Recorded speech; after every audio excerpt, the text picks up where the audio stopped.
van a tener la función de fosforilasa. Cuando escuchen el término de fosforilación, por lo general siempre va a estar relacionado con la activación, ¿ok? Porque le da un fósforo. Y eso por lo general siempre lo va a tomar de dónde? Del ATP, ¿ok? Ahora, entonces una hormona, ¿ok? Va a ser una sustancia que va a ser secretada. Antes se pensaba solamente por una glándula, ahora se ha descubierto que no solamente son glándulas, sino también son células individuales, como por ejemplo las células del sistema endocrino, enteroendocrino, ¿ok?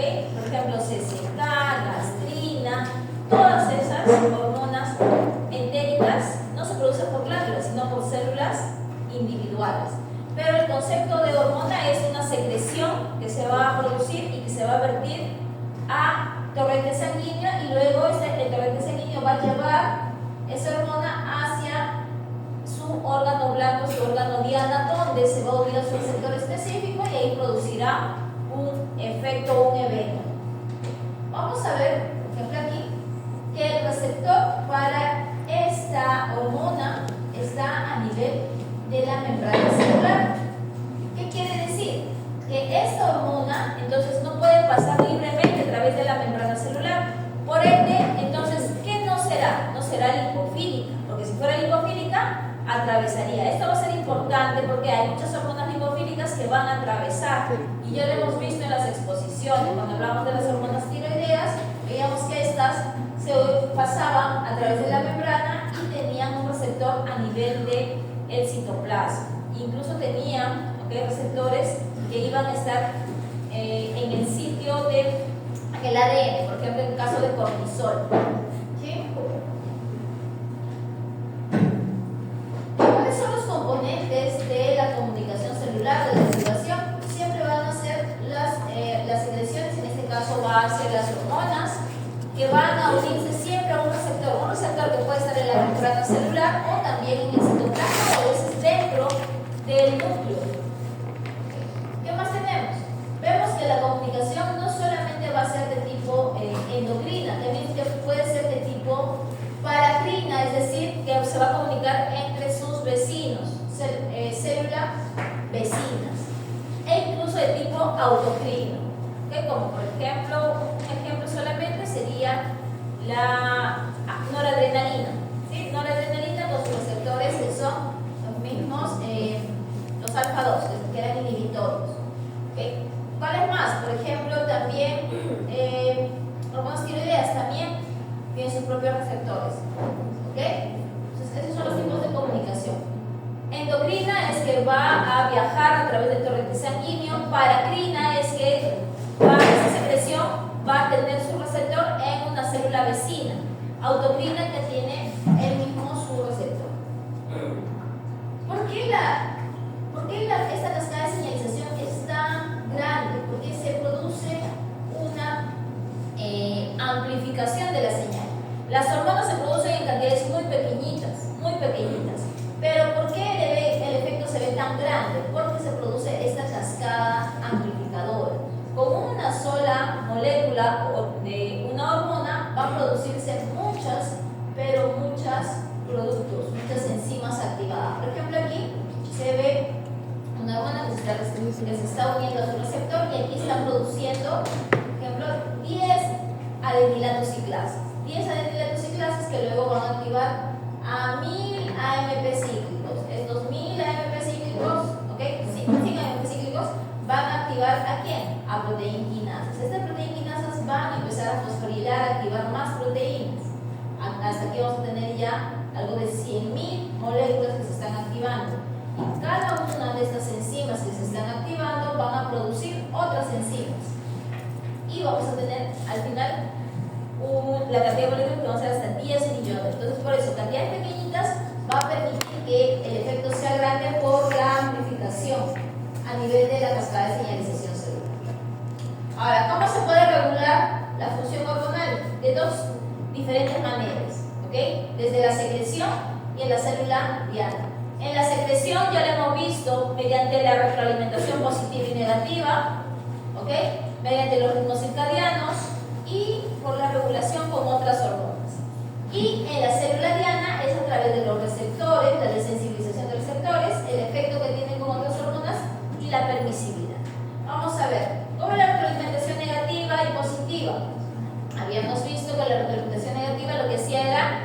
disminuir el efecto.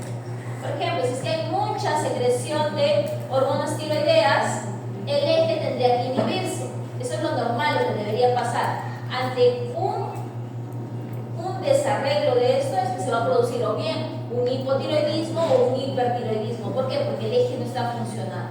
¿Sí? En este caso, vamos a ver que tenemos la liberación de oxitocina.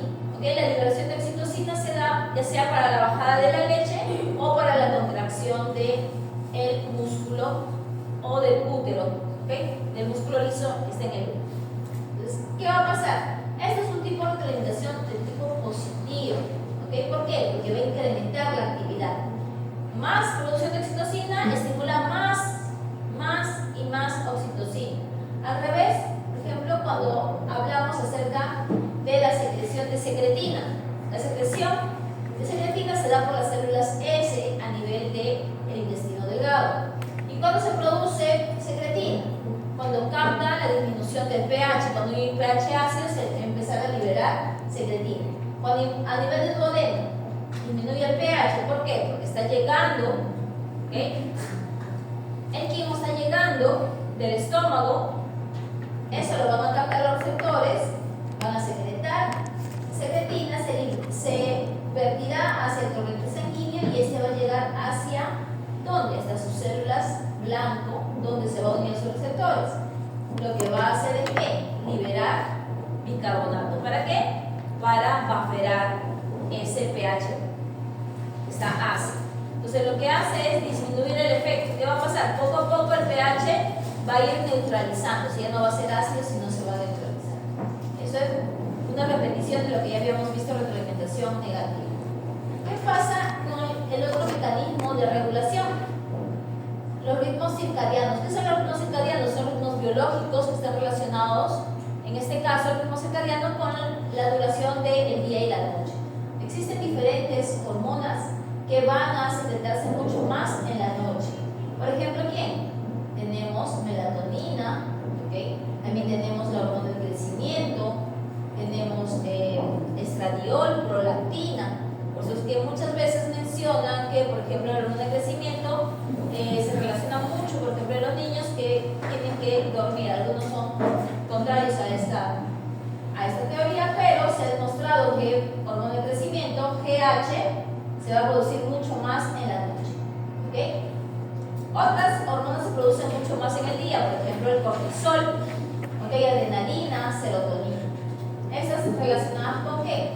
Con lo que es la regulación energética, por ejemplo, del hambre, ¿okay? La saciedad. Esos van a estar relacionados. Acá tienen algunas hormonas, por ejemplo, la leptina. La leptina es considerada la hormona de la saciedad. ¿Quién produce leptina? Tejido adiposo. ¿Okay? Tejido adiposo va a producir leptina. ¿Quién más? Grelina. Esto creo que está en su examen. Grelina.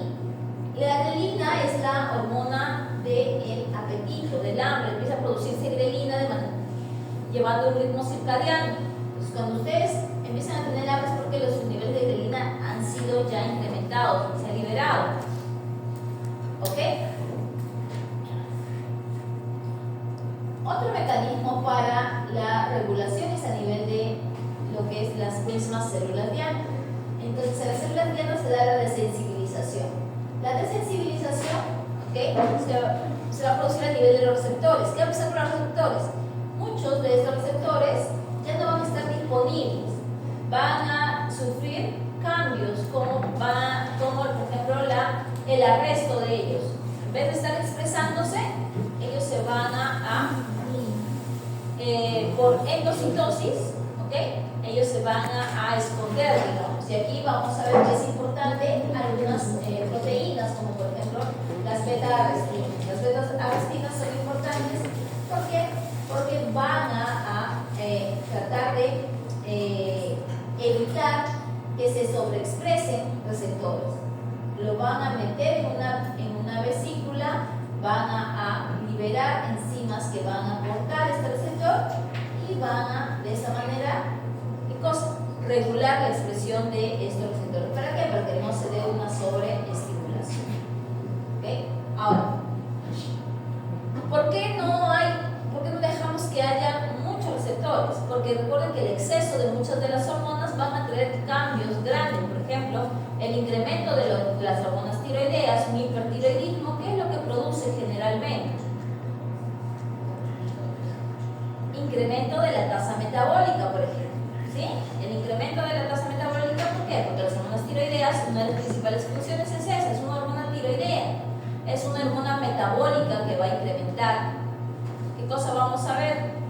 Que se va a ver a estos animales, ¿cómo se les va a ver? Flaquitas, pérdida de peso. ¿Ok? Incrementa su tasa metabólica, lo que hace es incrementar lo que es la proteólisis, glicólisis, empiezan a quemar tejidos para producir glucosa. ¿Okay? ¿Lo necesitan? No lo necesitan. ¿Okay? De esta manera también disminuye el consumo de alimentos, a diferencia del hipotiroidismo, donde baja la tasa metabólica e incluso consumen más. Por eso es que son un poco más corrientes por la ganancia de peso. ¿Okay? Ahora, existe otro término que es la permisividad. ¿Okay? Aquí en la permisividad vamos a ver que la hormona va a necesitar de otra hormona. ¿Por qué? Porque de esta manera va a poder expresar su actividad. Uno de los ejemplos grandes que tenemos es a nivel de las hormonas tiroideas. Y cuando hablamos de las catecolaminas, si les mencioné. ¿Okay? Entonces, las hormonas tiroideas van a estar aumentando los receptores de las catecolaminas. ¿Para qué? Para que la adrenalina tenga el efecto. Entonces, las hormonas tiroideas ayudan a la actividad de estas catecolaminas, sí. Sin ellas no se podría, ¿okay?, activar esta vía. Lo mismo pasa con cortisol también y con la hormona del crecimiento. Ambas van a estar trabajando de manera conjunta. Igual cortisol también va a estimular a la expresión de los receptores adrenérgicos. Aquí están los diferentes tipos de receptores que vamos a ver ahora. Esto ya lo conocemos, ¿okay? Los canales iónicos, y estos son los receptores enfocados a proteína G. ¿Qué tipo de ligandos se van a poder unir a estos dos? Ya hemos visto que a los canales iónicos se les puede unir los neurotransmisores y los aminoácidos. Esto lo que va a producir es la apertura de este canal y el ingreso de los iones. Esto va a producir al final que se puedan activar quinasas a nivel citoplasmático para luego empezar a la fosforilación de otros mediadores. No hay fosforilación, ¿okay?, directa. ¿Sí? No hay. Esto tiene que pasar primero por quinasas y después recién. En el caso de los receptores enfocados a proteína G, por aquí los ligandos que pueden ingresar son los péptidos, neurotransmisores, prostaglandinas. Aquí se utilizan segundos mensajeros y van a activar a las quinasas a nivel citoplasmático para que estas luego vuelvan o activen la fosforilación. Estos son dos nuevos que vamos a tener, que son receptores de quinasa y receptores acoplados a quinasa. Entonces aquí también tiene que ver lo que es la fosforilación. ¿Okay? Esta, ¿okay?, que está relacionada o acoplada, unida a quinasas, tiene un proceso que se llama de autofosforilación. Autofosforila estos mismos residuos. ¿Okay? Y esto está relacionado con qué tipo de ligandos, con hormonas, como hormona de crecimiento, prolactina y citocina. En cambio, las hormonas que van, los receptores que van a unirse, por ejemplo, a insulina, factor de crecimiento, se llaman, ¿okay?, receptores quinasas, ¿okay?, que son proteínas que son restos de quinasas o de serinas que luego van a fosforilarse. ¿Sí? La gran diferencia es la autofosforilación que tienen, que están ligadas a las mismas quinasas. ¿Ok? Tipo de receptores, dos tipos de receptores solamente, el extracelular y el intracelular. ¿Sí? El extracelular porque son hormonas de tipo hidrosolubles e intracelular cuando son de tipo liposolubles, o como en el caso especial de las hormonas tiroideas y las hormonas esteroideas, que van por su composición van a poder atravesar la membrana y es por ende que ellos tienen sus receptores a nivel del citoplasma, ¿sí? E incluso tienen sus receptores, su sitio de unión a nivel del ADN o del material genético para que empiecen, para que activen o silencien la producción de ciertos segmentos del material genético, ¿sí?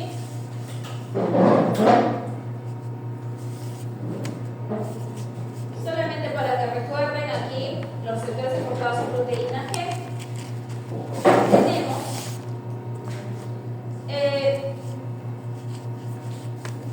aquí los que son los alfa y beta, los que son adrenérgicos, ¿okay? Y tenemos, por ejemplo, que los alfa 1 que están enfocados a proteína GQ, lo que van a producir es que la contracción del músculo liso, los que están acoplados a lo que es GI, son los alfa 2 que son inhibitorios, y los beta, que están acoplados a la proteína GS, también son de tipo excitatorio y van a estimular, por ejemplo, la contracción del músculo cardíaco, la relajación del músculo liso y la glucogenesis.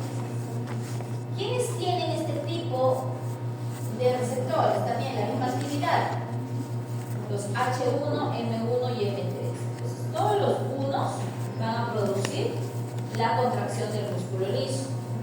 Los dos, por ejemplo, alfa 2, okay, dopamina 2, beta-carínico 2, van a producir la inhibición, ¿okay? La inhibición. Y los receptores beta 1, beta 2, B1, H2 causan lo que es contracción del músculo cardíaco, relajación del músculo. ¿Sí? Okay. Sigamos. Esta parte es solamente general.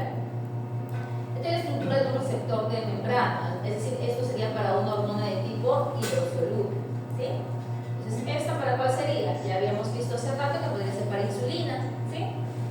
Entonces, acá tenemos el dominio, que es el extracelular, el dominio que está en contacto con el líquido extracelular, el dominio transmembrana, que está dentro de la membrana celular, y el dominio que va a ser intracelular.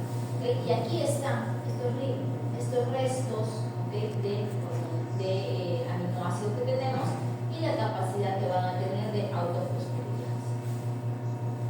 Está el de insulina, que tiene 2 subunidades alfa y 2 subunidades beta. ¿Okay? Lo que hace el receptor de insulina va a estar relacionado con ¿qué?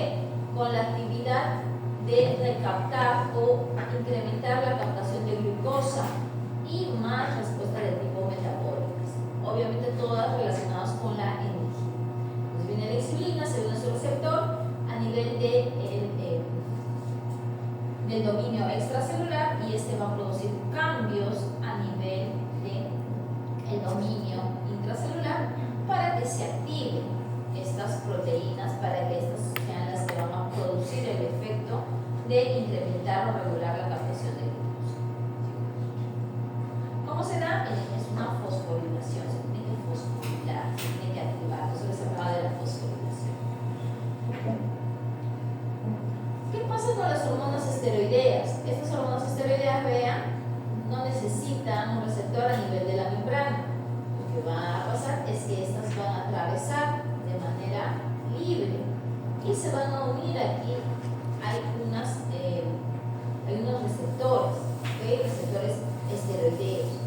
Estos se van a unir aquí al receptor esteroideo que justo está con una proteína.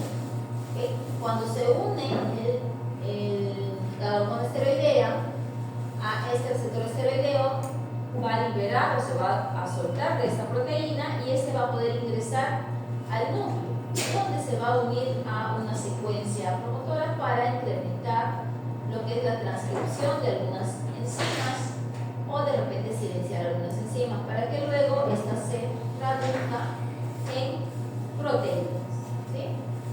Entonces aquí el receptor, como es de tipo lipofílico, va a ser dentro de la célula. ¿Por qué? Porque puede pasar libre. Okay. Algo importante que debemos recordar es el papel del calcio como segundo mensajero. El calcio está inmerso en diversos procesos. ¿Okay? Uno de esos procesos es la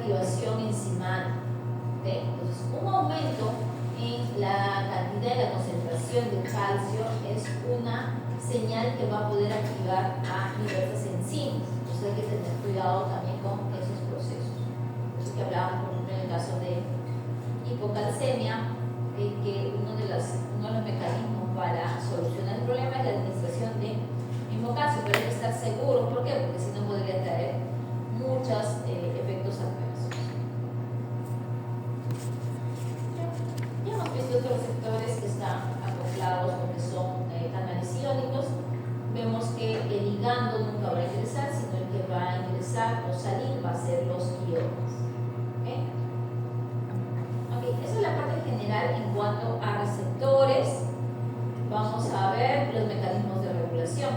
Ahora vamos a ver en sí lo que es el sistema endocrino. Este es una representación de algunos de las glándulas o células que van a producir hormonas. Acá tenemos a los principales, que va a ser el hipotálamo. El hipotálamo es mucho chiquitito, pero regula mucho y es el centro también de la regulación del tipo endocrino.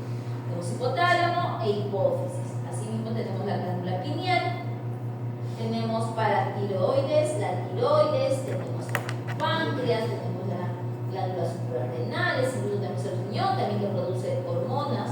¿Qué más tenemos? Tenemos los órganos sexuales, que sea el ovario, cuerpo lúteo, útero. En este caso es un animalito que tiene todo, ¿no? Ovario, también tiene testículos, pues tiene ambas gónadas, ¿no? ¿Ok? Entonces, en el caso de macho y hembra, las gónadas van a producir también hormonas para poder producir o estimular a la producción de los gametos. ¿Sí? Entonces, vamos a ver cómo se clasifican las hormonas. Las hormonas se clasifican bajo diferentes visiones.